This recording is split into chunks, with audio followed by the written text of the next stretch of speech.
Hey guys, Doug here. Hey, real quick, I get a lot of questions in regards to buy and hold versus flip.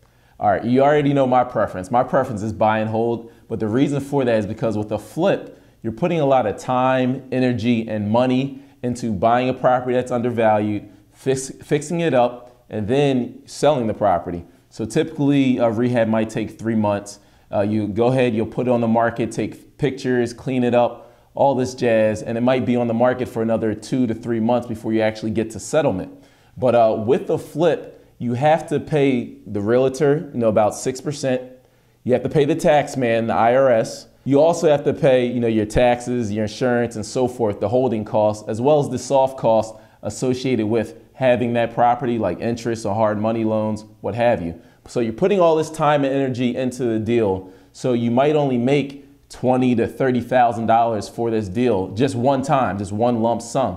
However, with a buy and hold property, you're still putting in the same time, energy, fixing up the property. But what's nice about it is you fix up the property, you rehab it, but instead of selling it, you get to keep the property in your family and being able to pass it down from generation to generation. So what I mean by that is the tenant is actually going to be paying down that property year after year. So you look up 20, 25 years, that property is completely paid off.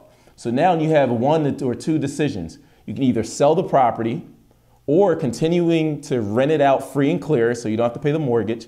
But third, you can actually go ahead and refinance that property. So let's say that property is worth $100,000. You can go ahead and take out a mortgage on the property, get $80,000 of cash back in your hand, take on another mortgage note for 20 to 30 years, and now you're able to continue this process over and over again. But let's say 150 years passes by and that property goes from your kids to their kids and the house gets paid off again by the same tenant or by another tenant. So then the house gets paid off by the next tenant after that. So let's just say 4 generations from me, that house is paid off, and then my family members can actually go ahead and do a cash out refinance again. And by then that property might be worth $200,000.